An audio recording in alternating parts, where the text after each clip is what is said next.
you for joining us for this press conference today. Today, Orange County Mayor Jerry O. Demings will discuss our goals for the week, important information on testing sites. He will report on CARES Act funding for the arts and the work of the strike teams. The mayor will also deliver an important announcement on help for individuals and for families. Mayor Buddy Dyer is here from the city of Orlando to discuss with us the active role the city is playing in fighting the virus, including COVID response, testing sites, and rental assistance programs. And we're always happy to have Dr. Raul Pino here from the Florida Department of Health to give us important updates on trending here in Orange County as it relates to the virus. We start the press event with Mayor Demings. Mayor. Thank you, Dr. Williamson, and thank you for joining us for our 81st press event regarding the COVID-19 updates for our community. Hopefully you also had a good weekend here. The virus did continue to spread within the state of Florida as well as here locally. In a moment, I'll share with you some of the emerging numbers that we've seen, especially during this period of time that we're living in as we begin to vote for our various elections. We have just about a week from tomorrow is the end date for this voting season, but we are getting through it. I have had some conversations with the supervisor of elections, Bill Cowles, and the process has been working very well. Not many complaints about people who feel that they cannot safely vote by going out during the pandemic. That seems to be working well.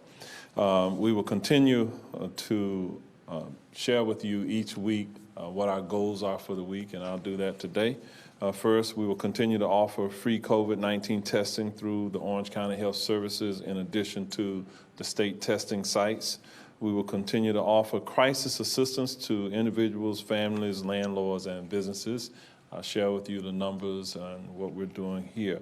We will also provide crisis assistance to non-profit organizations, including the arts groups.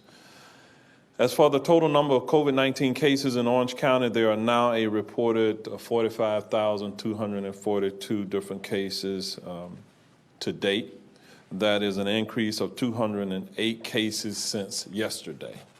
546 Orange County residents have died as a result of the coronavirus.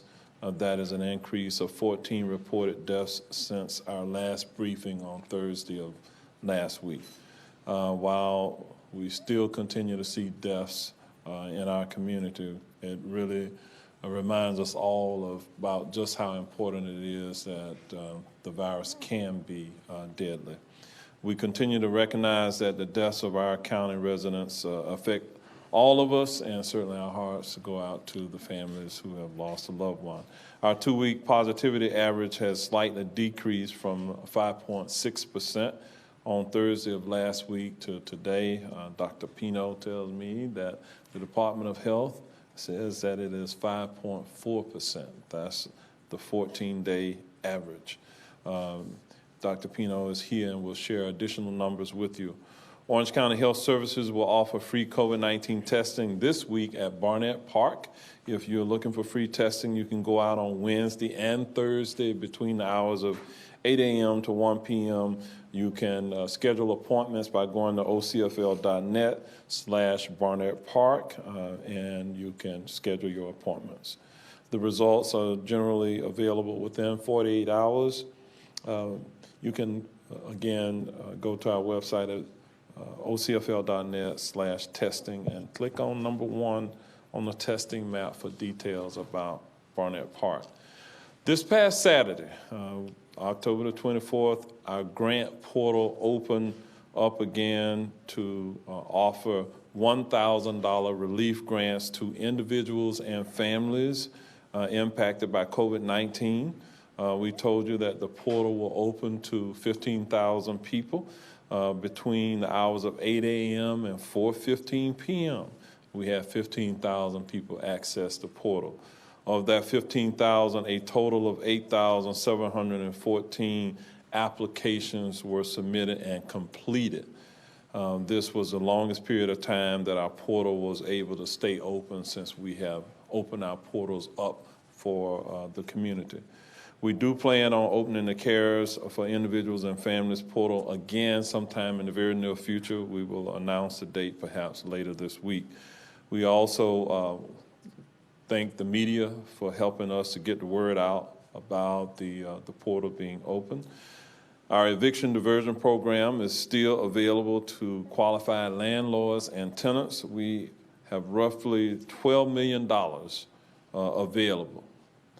So far, the CARES funded program has helped 857 families avoid being kicked out of their homes or evicted. Over $2.6 million in rental payments have been sent to the Comptroller's Office for payment through that program. Again, if you're potentially in threat of being evicted, you can get assistance by going to ocfl.net/eviction diversion. Now let me talk about what Orange County is doing to help nonprofit organizations that have been devastated by the economic impacts of the pandemic. According to United Arts, since COVID-19 reached our community, nearly 10,000 local events have been canceled. Nearly 4,300 local arts-related jobs have disappeared. That has translated into $3.9 million in lost wages.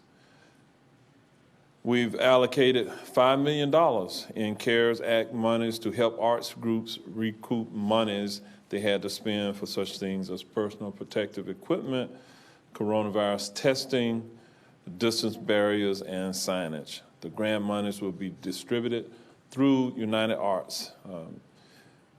I want to recognize today Mr. Brendan Lynch, the chairman of the board of United Arts. So if you can stand at this time. We are going to be working with United Arts to assist us in distributing assistance to our various arts groups here within our community. Thank you. He's going to be available, by the way, for any questions that you may have at the conclusion of the press conference or during the press conference. Thank you. We have also created Arts in the Parks, an initiative. We have our parks director who is here, Mr. Matt Studemeyer, is here if you have any questions about that. We plan to open up a group of Orange County parks to create CDC-compliant performance spaces for both arts groups and audiences to enjoy. We will name the exact parks that will participate in this within the next couple of days.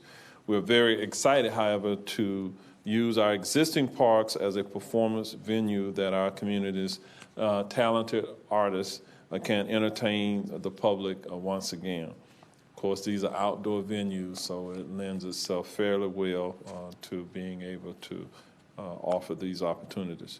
You can get more information from our Arts and Cultural Affairs Office, and the director, Mr. Terry Olson, is here. He will be available for questions. If you want to reach Terry Olson, you can do that by simply dialing 311, and they'll connect you to Terry Olson. That's the general help number for county government. And let me just talk a little bit about our strike teams. I'm reasonably pleased with the results that our strike teams are getting here within the community. We see about 87% of business owners are in compliance during their initial inspection, and really they're eager to make sure that they are taking the proper safety precautions. Our strike teams or compliance teams have inspected nearly 4,000 Orange County businesses so far, and they will continue to be active in our community. So with that, I'm going to turn it over to Mayor Buddy Dyer this time for additional comments. Thank you, Mayor Demings. As we head into another week, it's crucial we continue to keep practicing our pandemic precautions every day by taking these actions, whether it's wearing your mask, washing your hands, watching our social distance. We are taking care of each other, and making sure we protect one another from the virus is how we control it, and it's simply the right thing to do. While speaking of keeping our community safe, this Wednesday is National First Responders Day. And our first responders work 24/7, 365 days a year to protect our community, and we are truly grateful for the efforts that they take to keep us safe. They're on the front lines every day with this virus. They're serving our community and taking care of our residents more than ever during this pandemic. I want to personally thank all of our first responders for their tireless effort. So I want to thank OFD and OPD specifically for working the city's testing sites. To date, we have tested over 5,000 of our residents. On Wednesday, October 28th, we'll be back at Camping World Stadium from 9 to 1, and as always, you can make an appointment at orlando.gov/COVID-19 testing. I also want to remind you that the businesses that are in the downtown CRA, the CRA and Economic Partnership, will be hosting a webinar on Wednesday, October 28th at 10 a.m. to talk about the Small Business Rental Assistance Program. Applications for the program will be open on November 4th, and you can sign up for the webinar at downtownorlando.com. Thank you. Dr. Pino. Mayor, thank you. Thank you, everyone. Good afternoon. As the mayor mentioned, the county has cumulative positive cases of 45,242, and that gives us a cumulative positive rate of 11.4. Our recovery rate continues to be at 95, and we have 14 deaths that were added to our listing since last Friday that we talked to you last. Now, remember that last Friday I also mentioned to you that I was mentioning 2 deaths that were not listed, so they are part of these 14, in case that someone is adding the numbers. Of course, as the mayor Deming said, our prayers and thoughts with the families and friends of those who have experienced losses due to the pandemic, and it's a clear reminder that still a significant issue, although the county is doing well.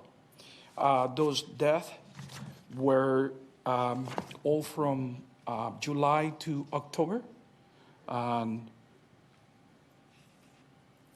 all the deaths occurred prior to Friday when we talked to you last.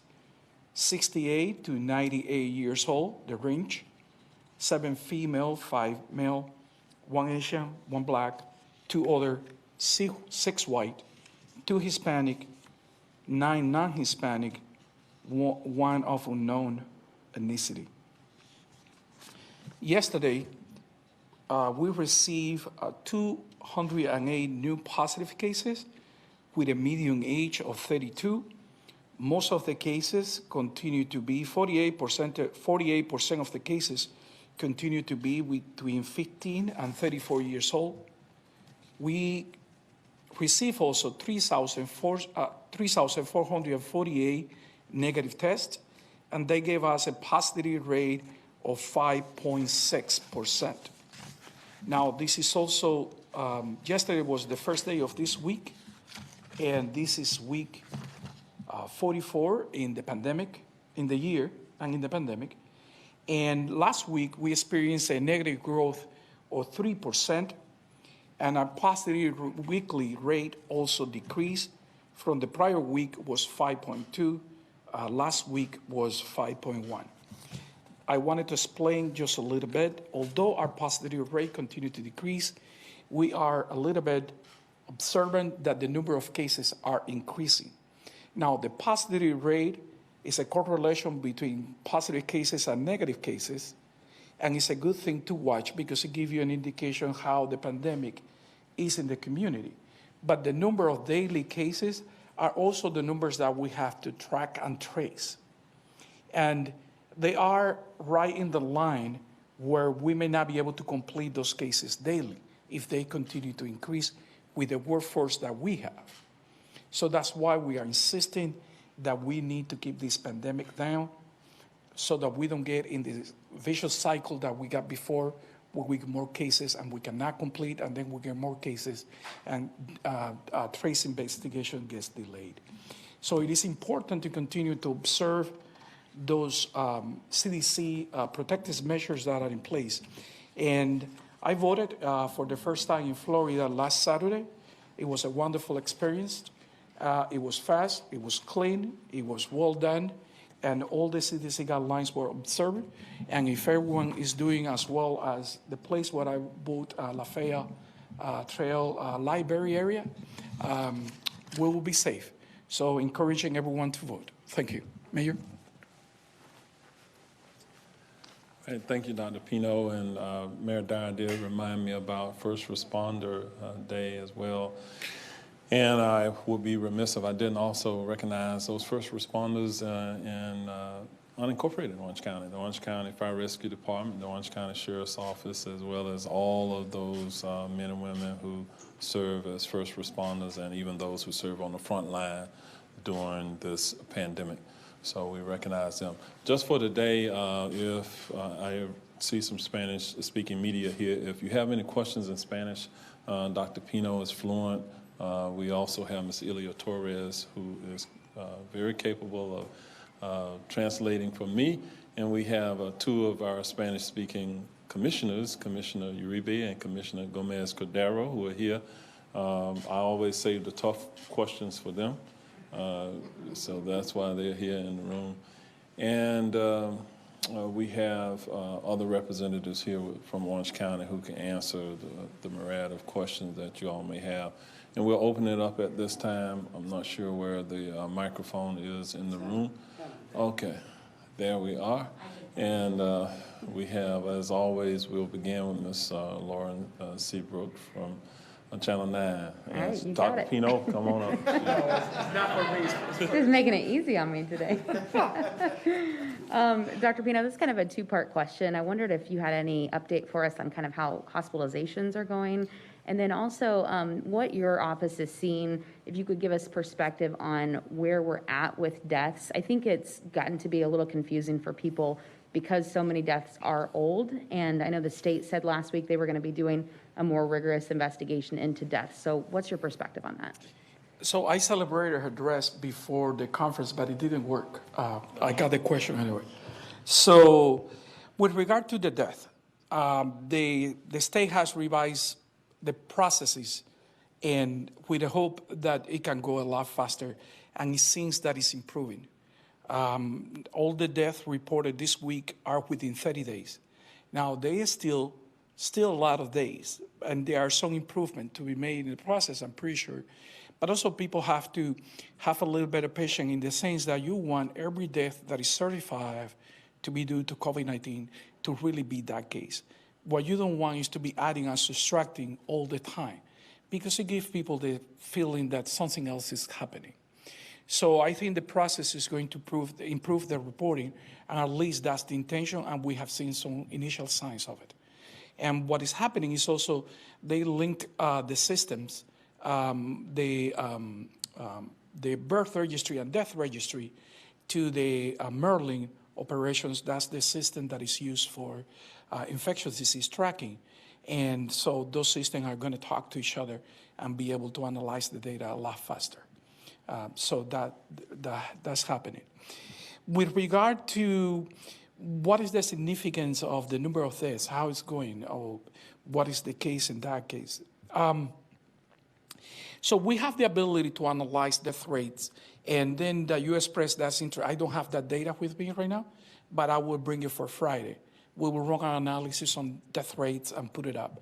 Our death rates has decreased, but I know these bulks of reporting every other week, 14, 13, 20, give people okay, this is where this is going. We will provide you a full report on Friday of how the death rates are going, what percentage, and everything. But we are doing better than the state in rates in general for death. And for the number of people dying, how many infections ended up with poor health outcomes. Hospitalization. So I don't have the numbers, but hospitalization continue to be very stable. The hospital has reported that the numbers across the region continue to be pretty much the same week after week, with a slight decrease of the number of cases. Hi, this is Lara Greenberg, Fox 35. This might be best for Dr. Pino, but really anybody. The question is, Halloween's coming up, and I think a lot of parents are unsure of what's the safest way to go about trick-or-treating with their kids, or if they're expecting people to come to their home, what's the safest way to go about it? Do you have any guidelines or suggestions for that on either end? Okay, I'll take the first stab at it, and then I'll transition to Dr. Pino. What we are recommending is that parents have to make those individual decisions themselves about whether or not to allow their children to go out and trick or treat. But many of our neighborhoods are already being proactive in kind of changing from giving candy individually out to trick-or-treaters and placing it out in bags, small bags, so that they can just only touch one bag as opposed to many. So we encourage our community to not really do large-scale types of events per se, but to do events where they can be socially distanced.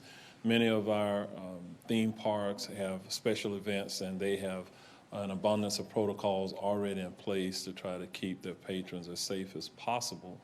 And then there are other events where families are planning these virtual types of celebrations, if you will, within their homes, and they're being much more inclusive using virtual platforms.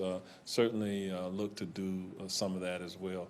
So, Dr. Pino, I don't know if there's some other things you'd like to offer, but we will. Mayor, anything?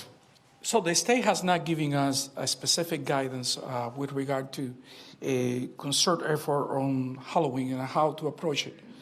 But, you know, the state is not a substitute for parents' good judgment with regard to the health of the kids. And with that, you know, keeping the mask on when you are walking in groups, keeping some distance when you knock at the doors, and receding a little bit, so give the opportunity that person to open the door if the candies are going to be offered. And washing your hand frequently. So not much different in those general steps. But the candies, a lot of touching surfaces, and that has to be into consideration. Thus, the parent wants to get the candies for the kids and then unwrap it for them before they eat, if they are going to eat some on the field.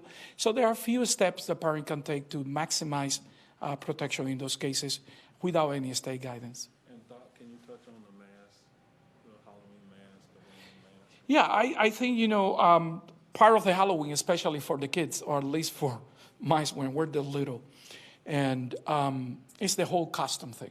I'm getting dressed and let them have that fun. The mask can be on, and you can take a few step backs when they are going to show out the dress to adults or people who are visiting, and they take the mask off by themselves. So the mask is intended to protect you and protect other people from you. So if there is a safe distancing, that mask can come off just to show the costume, but with protection and put it back.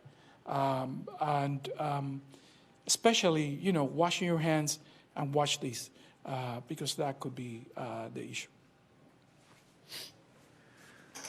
Okay. Buenas tardes. Okay.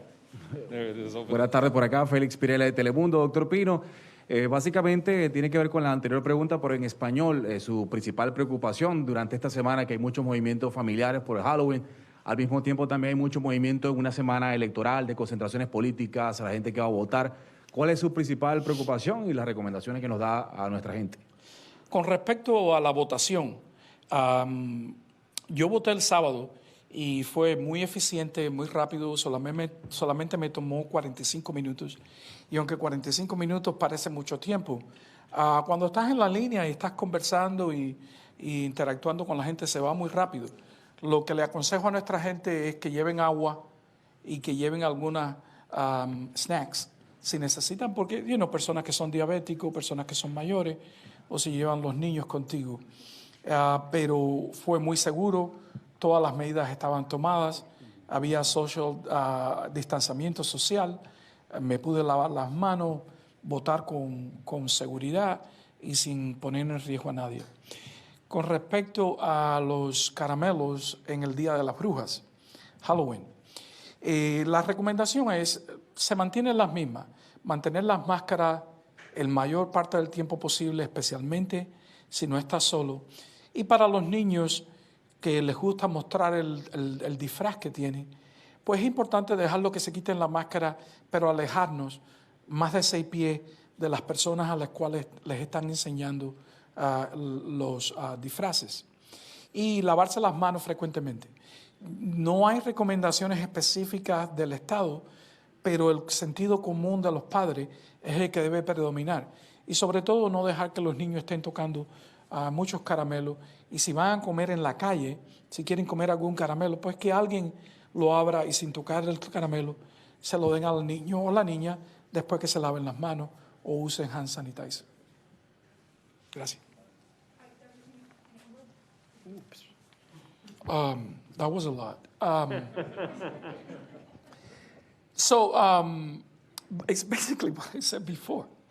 Is the prior question with regard to how to proceed with Halloween, if any recommendations, and I reiterated the same.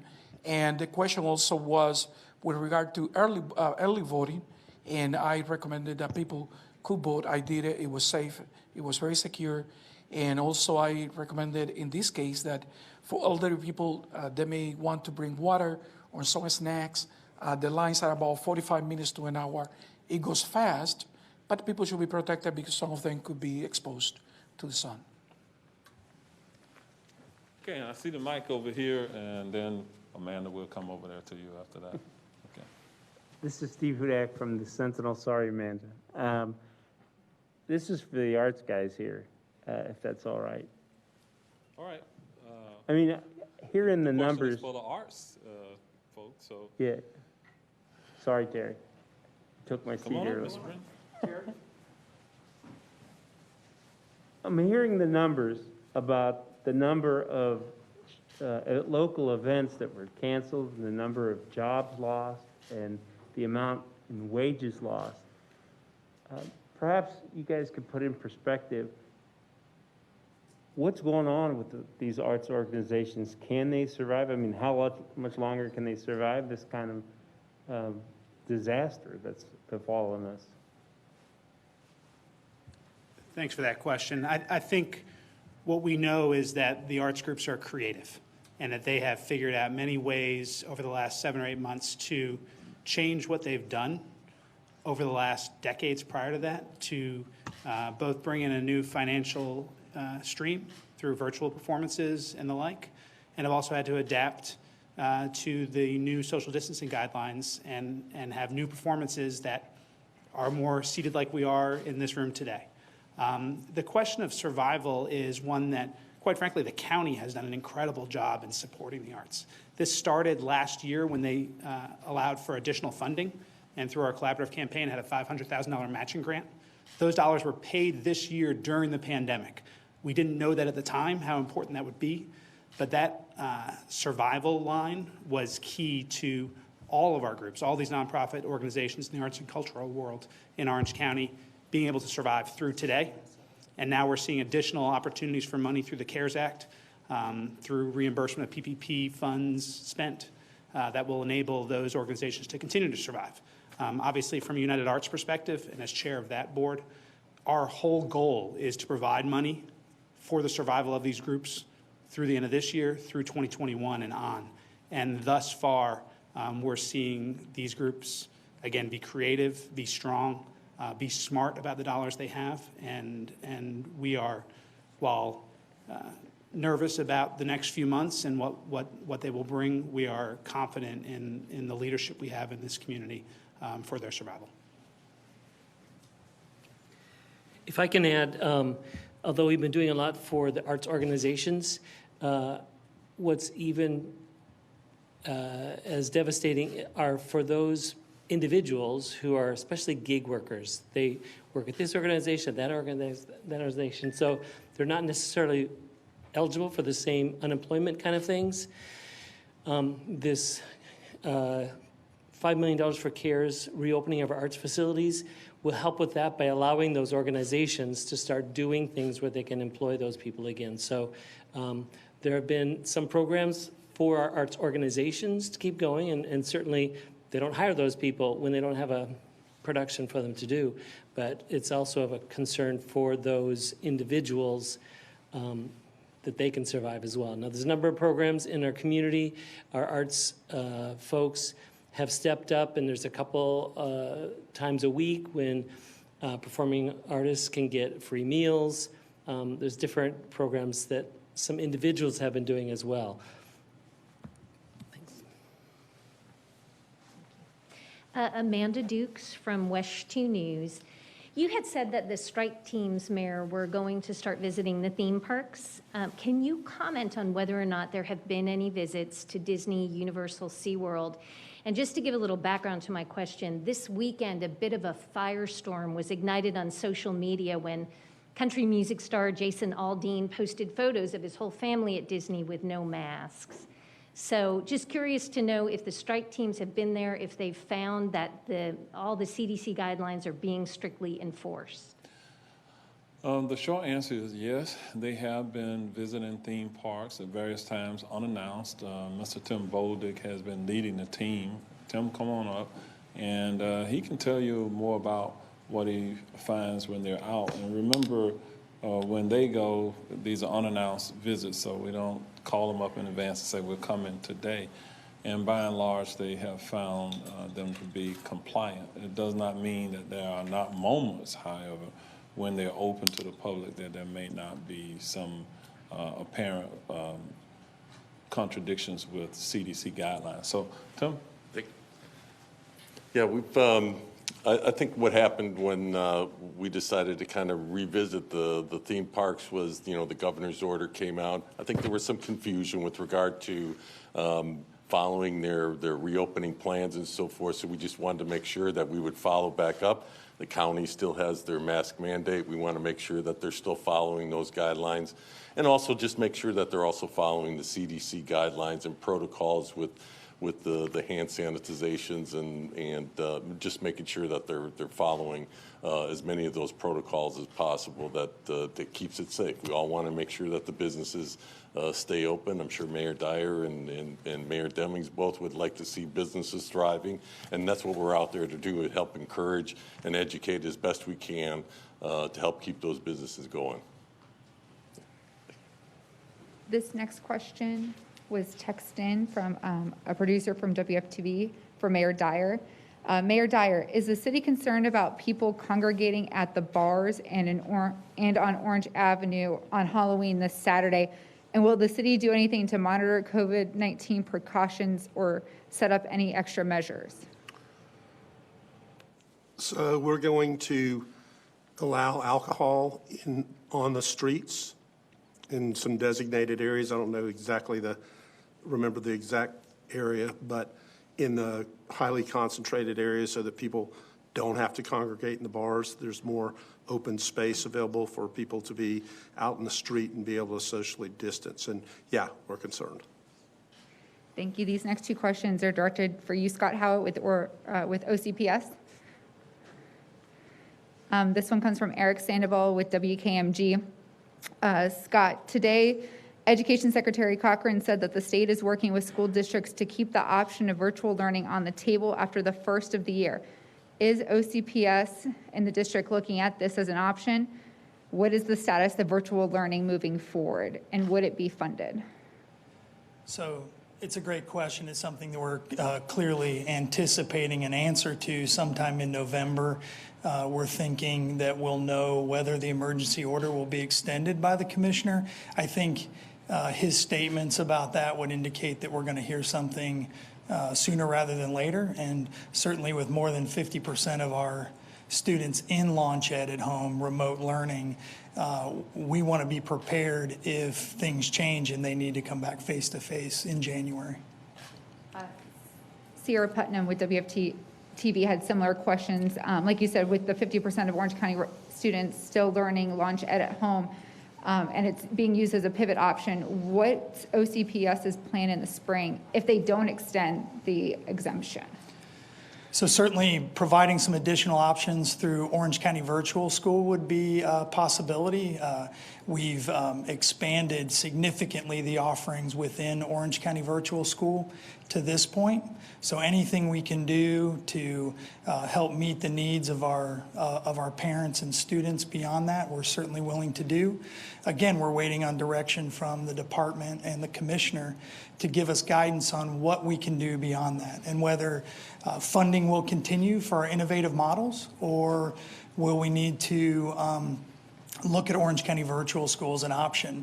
The Orange County Virtual option will be a considerable reduction in funding per student, so versus face-to-face or the innovative plan. So we would hope that if there is a need of parents and students to remain launch ed at home, that the funding would continue at similar levels to be able to stay fully employed. Thank you. I think you answered her second one with what's the financial impact on OCPS if you can't offer launch ed at home. Sure. Like I said, OCVS would be less money per student and may impact our employment down the road. Thank you. This next question was texted in for the arts group. This is from Ryan Lynch with the Orlando Business Journal. His question reads, how many organizations does the county expect it will be able to help with the funds it's allocated, and how will it work?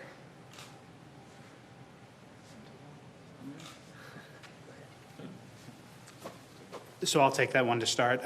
No relation to Ryan Lynch. But the portal just opened today. So that process for the $5 million, up to $5 million in CARES Act funding that's open to our nonprofits is live as of 9 o'clock this morning. So to answer the question about how many groups we hope that we believe will be supported, we don't know that answer. It is open to any nonprofit arts and cultural group that operates in Orange County, however. So we encourage all those to look at the application process, determine if they fit the criteria, and then to apply. And there are multiple grant programs within the application. So we expect at a minimum several dozen groups. We, through the first few hours, know at least 5 groups started applying already this morning when the portal went live at 9 o'clock. And we know of probably over 100 nonprofit arts organizations in the county. So there's a large group, but the qualifications for the CARES Act are pretty strict. The money has to be expended, and it has to have allowed the arts organizations to open before December 30th. So if an organization has a large need, like their air capacity is not up to Actors Equity, that's a large expense to get that done, and to get that done in 2 months that we have is going to be difficult. But as Brendan says, our arts groups are creative, and they're working to find the best way that they can safely get programming back for our public, which need it for their own mental capacities. Thank you. And this last question is for you, Mayor Demings, from Darlene Jones with WFTV. Her question reads, Mayor, who is on the Citizen Safety Task Force, and when will they hold the first meeting? She's looking for any details. Okay, we have just finished the process of confirming the attendance of on the membership, I should say, of the Citizen Safety Task Force. So we look to make that announcement likely tomorrow. And the first meeting will likely be within a week or so. The other thing, let me just kind of follow back up on the questions regarding the $5 million allocated for the arts groups from the CARES Act funding. Just remember that we have been able to meet the immediate needs of our community because we were able to receive $243+ million in direct allocations of federal CARES funding from Washington. We didn't have to have it funneled through the state of Florida because we were a large county with 500,000 or more permanent residents. Those large counties were able to receive direct allocations. The other counties had their dollars sent to the state and then the state had to then redistribute the dollars. And that creates delays, I think, in the process for being able to meet the needs of all of our Floridians. So here within Orange County, we have a date of December the 30th in which we have to expend that $243 million. So we daily do an assessment of where we are with the spending of those dollars, and we weekly will reassess and, if needed, reallocate any unused funds to where we see the greatest needs in our community. So I am thankful to those members of Congress who successfully lobbied the Congress to appropriate the dollars, and given the current political cycle that we're in, everything essentially is on hold, I believe, at this point until after the presidential elections and Congress reconvenes and makes additional determinations about a second stimulus round or what have you. But at least while we're in that interim period of time, the dollars that we are getting back into our community from those federal tax dollars that all of us pay is truly benefiting our citizens. What we have tried to do, my colleagues and I from the Board of County Commission, we have tried to ensure that there is no segment of our community that gets left behind. So we have provided the overwhelming majority of dollars to individuals and families. Then we have supported small businesses. We have supported nonprofit organizations. We have supported other divisions of local government, our municipalities within the county. And those dollars have gone a long way to try to help with our recovery and response efforts here within this community. So continue to look forward to updates at these press events as we continue to make some public policy decisions about the spending of those dollars. And so with that, Commissioner Uribe, Commissioner Gomez, you have anything you'd like to add at this time? They said no. So if there are no other questions, then thank you all for joining us today. We'll see you soon.